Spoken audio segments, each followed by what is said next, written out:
Welcome back to the channel, everyone. Yeah, we're doing our first Raw review of 2020. So, let's not waste any time. Let's get straight into it. So the show started off with Brock Lesnar making his return since Survivor Series.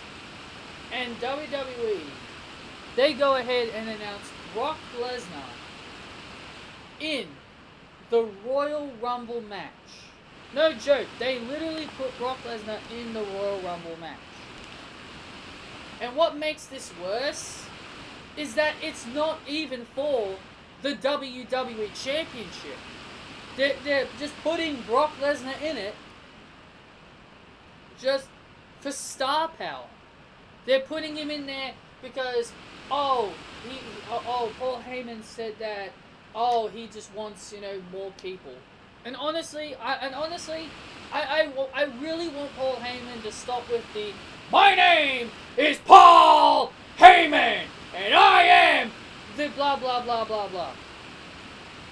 I think he really needs to stop that. We know who you are. We know your name is Paul Heyman. We know you're the advocate for the reigning, defending, undisputed WWE Heavyweight Champion Brock Lesnar. We know. We're not freaking idiots. We are not idiots. We know who you are. I get it, it's a part of his shtick, but honestly, it's part of his shtick. You hear the people repeating it. You hear people in the crowd saying it with him. So, you're hearing people in the crowd say it with him because he says it so many times, we're all turning it into a thing. So, I really want Paul Heyman to stop with the my name is Paul Heyman nonsense. We know who you are. We know who you are. We are not stupid idiots. I know there are people that like it. I know there are people that do like it, but I don't. It's fine. It was fine at first, but then when it just goes on and on and on, and it goes on and on and on and on and on, everybody, people have even told me, well, he probably says it in case if there are people that don't know. I think every single WWE fan knows his name is Paul Heyman and he is the advocate for Brock Lesnar. I think every WWE fan knows that. But whatever. That's not my main concern. That's not my main problem with this feud, with this promo. The main problem with this feud. Stop saying feud. He's not feuding. He's not really feuding with anyone. The main problem I have with this segment is that Brock Lesnar is going in the Royal Rumble. That's pretty much what it is. He's going in the Royal Rumble for no reason. And he's not defending the WWE Championship. He's allowed, he is given all rights to just compete in the Royal Rumble, and he's not defending the WWE Championship. This is why Brock Lesnar should never be a champion. This is why Brock Lesnar needs to stop holding championships. You let this guy do whatever the hell he wants. I may dislike Ronda Rousey, but at least Ronda Rousey defended her title at the Royal Rumble last year. At least she actually defended her damn title. I may not like her, but damn, at least she freaking defended her title. Jesus Christ, man, it's ridiculous. This is why I cannot stand Brock Lesnar. Because this guy does whatever the hell he wants. How can people sit here, how could people say this is good? How could people find Brock Lesnar entering the Royal Rumble good? And the cherry on top of the cake is that he's going to be entering at number 1. So is Cain Velasquez going to come out at number 2? That's obviously what's going to happen. Cain Velasquez is obviously going to appear in the Royal Rumble, regardless if it's him coming out at number 2, or if he's going to come out at number 30, and he's going to completely eliminate Brock Lesnar. Either way, Brock Lesnar should not be winning this Royal Rumble. I don't care what number this guy enters. He should not be winning the Royal Rumble match. They'll probably give it to Cain Velasquez, probably. Just to set up their WrestleMania match. But either way, all I'm trying to say is Brock Lesnar being in the Royal Rumble match is by far one of the most stupidest things I've ever seen WWE do. Let alone not even putting his title on the line. So even if he gets eliminated, he will still be the WWE champion. Stupid. Absolutely stupid. So the first match we had was Andrade versus Rey Mysterio. It was a decent match. The Rey Mysterio got a 3 count when Zelina Vega put Andrade's foot on the rope. Then the match restarted, and then Andrade would get the win with the hammerlock DDT. Zelina Vega got involved and she got attacked and she got hurt on the outside. And Andrade pulled off Rey Mysterio's mask when the match ended. Yeah, that was pretty much it there. Andrade is still your United States champion, and rightfully so. Next we had the Raw Tag Team title match. The 2 matches that WWE were hyping up were in the first hour. The first hour! The 2 main matches that WWE were hyping were in the first hour. They were not close to the main event. They were not in the middle of the show. They were the opening 2 matches. Cool. What a way to hype up your matches. But either way, the OC and the Street Profits took on the OC and the Street Profits took on Viking Raiders for the Raw Tag Team titles in a triple threat. If there's one thing I really wish WWE needs to stop doing with these triple threat matches, is having 2 guys in the ring at once. I feel like if it's a triple threat, it should be 1 person from each team in there. So you get Ivar from Viking Raiders, you get Angelo Dawkins from Street Profits, and you get Carl Anderson. Treat it like it's an actual triple threat. Treat it like it's an actual triple threat, but in a tag team format. Or a fatal 4-way. If you're going to do a fatal 4-way, have 1 person from each team in the ring. Treat it like an actual fatal 4-way. I don't like how they treat it as like it's your average one-on-one match, but only two people are allowed in the ring at once. I think it's pretty dumb. If you're gonna do a triple threat or a fatal 4-way, have everybody from each team in the ring. Viking Raiders get the win here. Ivar does a huge splash on Carl Anderson off the top rope. It was a pretty good match. Then we had Asuka and Becky Lynch. You know, I'm not liking how WWE are treating the women, especially with Charlotte and Sarah Logan later on. They're making the women, they're giving the women literally 0 time. Literally 0. Becky Lynch and her promo only went for about 5 minutes. And then Asuka came out, and I'm not saying this in a bad way, but I'm saying this in a good way. Asuka being a very annoying heel, screaming in Japanese. I think that is good for Asuka. I think Asuka being that type of wrestler as a heel, being a very annoying Japanese wrestler who's just screaming and yelling in Japanese, and nobody knows what she's saying. I think that's good for Asuka's character, and I guess Kairi as well. I think Kairi and Asuka can both be really annoying heels just by screaming in Japanese.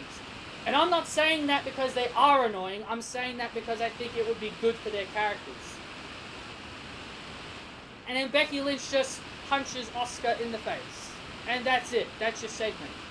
Please make this feud more meaningful instead of just giving them 5 minutes. I thought the women were supposed to be as equal to the men, but you're giving them Divas Division level territory of time here. We had Eric Rowan bash up another jobber, KJ Orso, O-R-S-O, KJ Orso What kind of name is KJ Orso? Is that just a random name you came up with? Yeah, your name is KJ Orso. Stupid, unbelievable. But now we're starting to see a little bit more progress with this storyline. Is that Mojo Rawley took a little peek before Eric Rowan's match. Mojo Rawley had a little peek inside the cage and he freaked. The leader of the Bum Squad, Mojo Jojo, freaked out over what he saw inside the cage. And also, seems like the jobbers are now afraid of the cage. They were all going near the bloody thing before, and now this KJ also was so afraid of the cage he didn't want to go near it. Even Eric Rowan just said, "Hey, come near the cage. You want to have a look?" And then he ran away. This is how it should have been treated the entire time. This is how this whole storyline should have been treated from the very beginning. Instead of having jobbers just walk up to this cage, "Oh, I'm curious to know what's in there." Now everybody's afraid of what is in there because Mojo Jojo looked inside. He was terrified of what he saw. So after Eric Rowan dispatched of KJ Oso, he grabs him and he puts him near the cage, and then blood was on his face. Whatever was inside that cage must be an animal that causes blood. That's all I'm thinking of. Or it just spits red mist, but either way, Mr. Orso over here had blood on his face. We had AJ Styles take on Akira Tozawa. Pretty short match here. Pretty short match here. AJ Styles got the win. He did an RKO. So instead of winning the matches with his moves, he decides to get the win with Randy Orton's RKO. I guess we should call it the AJS. I guess we're calling it the AJS here tonight. We had the fallout of Bobby Lashley and Lana's wedding, and that guy from the wedding came back, and they finished their wedding. They finished where they left off.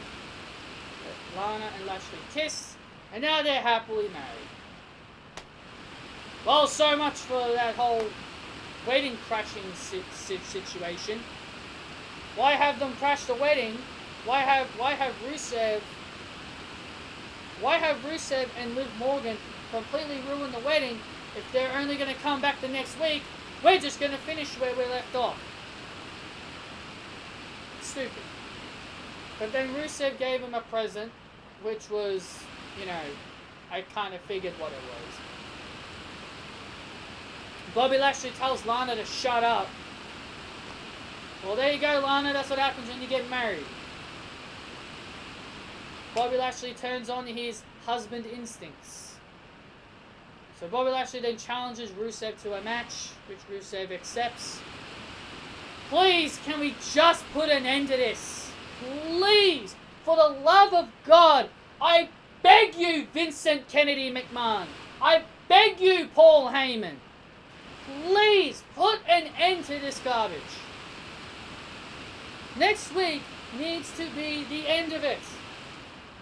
Liv Morgan's involved in his... Liv Morgan's now involved, so I don't see this whole thing ending at all.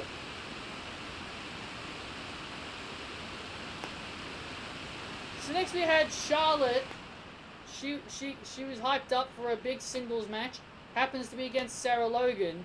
Now, I've got nothing against Sarah Logan. I think Sarah Logan really needed this screen time. I think this was very good for Sarah Logan to finally get some TV time.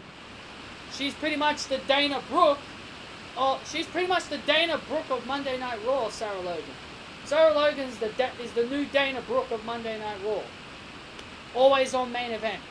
So she finally gets some TV time here on Raw. She attacks Charlotte before the match even starts. And the match never starts. They brawl on the outside. Again, more poor booking of the women's division, not giving them time. The only positive that I can get out of all of this is that Sarah Logan actually looked strong. Sarah Logan actually looked decent in the ring with Charlotte. Could we get a little mini feud here with Charlotte and Sarah Logan? Me personally, I wouldn't mind it because it will definitely help Sarah Logan. It will definitely elevate her up.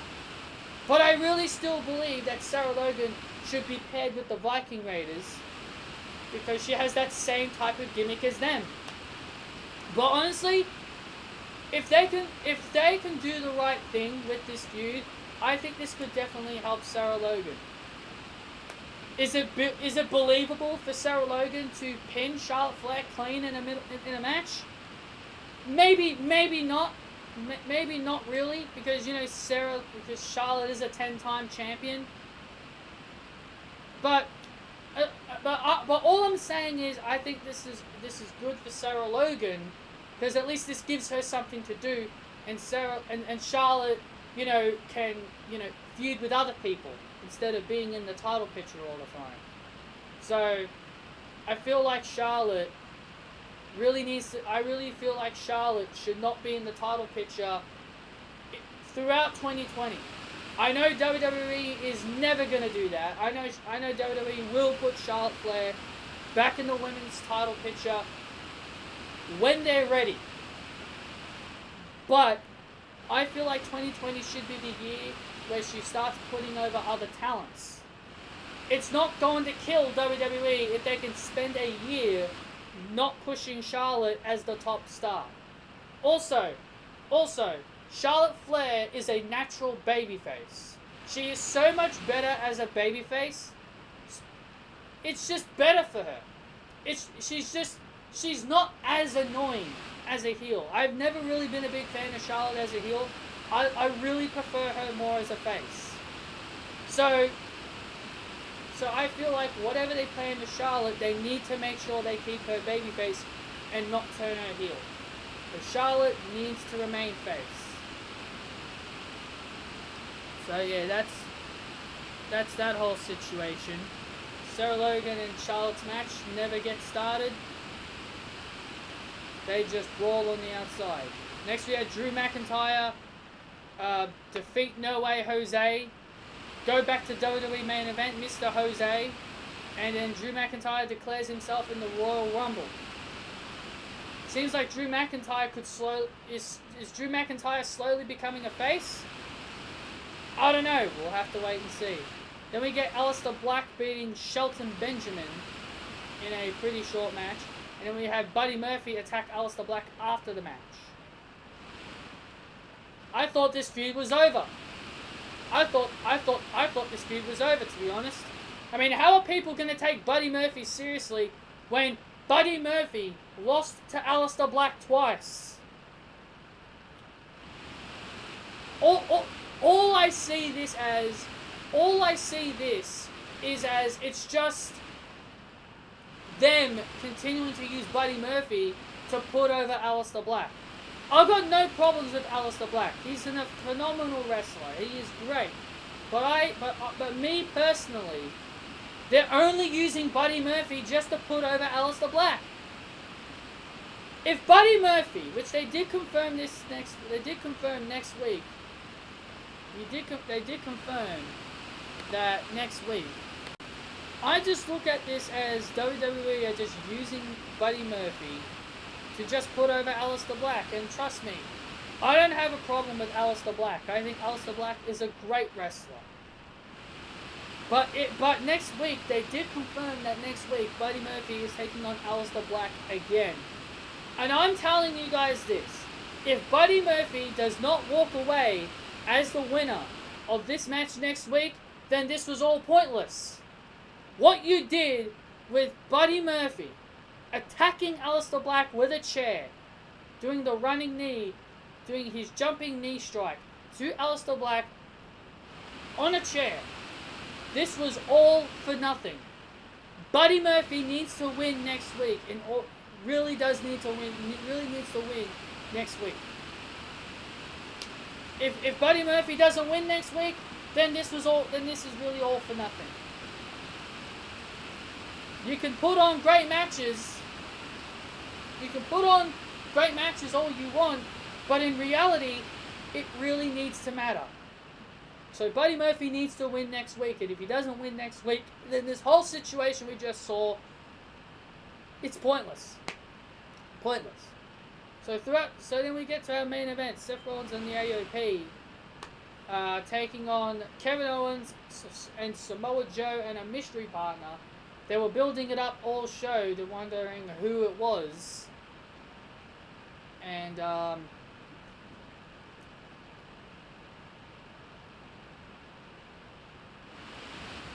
about that, guys. Just checking my phone. Got a message. And the mystery partner happens to be none other than... Well, it's the Big Show! Dun dun dun dun dun dun. It's a big bad show tonight! Dun dun dun dun dun dun dun dun dun. Yeah, it's the Big Show! Yes, the Big Show returns to WWE television. And he's in the main event of Monday Night Raw in 2020. And you know what my reaction was? I was like, and obviously this is pure sarcasm, and I think you guys know that. You guys watch that certain guy, which and I was like, if you watch that certain YouTuber who JD I'm referring to, I was just like, oh, here comes JD's favorite wrestler. Because I know how much that guy despises the Big Show. So in a sarcastic fashion, I was like, oh, here comes JD's favorite wrestler. Sorry, I know I don't like name dropping him on this channel because because of what he did to me, a few years ago, but. Either way, let's not worry about that. Let's focus on this. Seeing the Big Show again. Honestly, I don't really care. To be honest, I really don't care that the Big Show's back. It's not really that much of a big of a deal, to be honest, just to see him back. I mean, come on, it doesn't kill you to see the Big Show every now and then. I mean, come on, this guy's a freaking legend. This guy is a freaking legend of the business, and you're going to crap on him? You're going to crap on the Big Show, a legend of the business? This is the thing I don't get with wrestling fans. They crap on legends. Oh, you shouldn't talk, Patrick. You never wanted Trish Stratus to compete in the ring. That's different. She's a Hall of Famer. Yeah, she's a legend, but she's also a Hall of Famer. I feel like when you hit the Hall of Famer status, you shouldn't wrestle. I may not like seeing her come back and wrestle, but I do respect what she's done with the company. What she's done. I still respect what she's done. I feel like people don't respect Big Show for what he's done. I think people just want him to retire. Honestly, I hear people saying that he should retire. That's not showing respect to a legend. That's just you wanting him gone. So yeah, that's different. Completely different scenario here. So I didn't mind seeing Big Show. I thought it was a bit of a genuine surprise that it was the Big Show. I was really thinking it was either going to be someone on the current roster, maybe like Ricochet or something. But I was also thinking maybe an NXT guy. But it was the Big Show. So I was like, okay, whatever. So Owens, Joe, and Big Show win the match via disqualification because Seth Rollins used a steel chair. By the way, Seth Rollins' new nickname is not the Architect anymore. He's not the Architect anymore. He's not the Beast Slayer anymore. He is now called the Messiah of Monday Nights. He's not Monday Night Rollins. He's now the Messiah of Monday Nights. That's his new name. The Messiah of Monday Nights. I'm not saying it's a bad name. I just think it's funny. That's his new name. They gave him a new name because he's a heel. But anyway, the babyfaces win by disqualification because Seth used a steel chair. The Messiah of Monday Nights used a steel chair. And next week, apparently they're having a fist fight. What? Next week, Big Show, Joe, Owens, Seth, and AOP are having a fist fight. What? I literally don't get it. The first ever fist fight match. What? Excuse me? Like, what the hell does that even mean? Does that mean they can only fight with their fists? Is that what that means? They can only fight with their fists? The only way to win is to hit someone so hard with your fists? Is that how you win the match? You only use your fists? You gotta hit them hard enough to knock them out, to pin them? Is that what a fist fight means? What the hell is a fist fight match? Well, I guess we'll have to wait and find out next week. Then they also confirmed, like I said, they confirmed next week Aleister Black versus Buddy Murphy, and they also confirmed Bobby Lashley versus Rusev. Who the hell cares? And Liv Morgan will most likely be in Rusev's corner to prevent Lana. So, that is all I've got for you guys here in this review. Hope you guys enjoyed. Hit that thumbs up if you guys enjoyed the review. Comment your thoughts down below. Your opinions on Monday Night Raw. And I will see you all in my next video. See you then, everybody.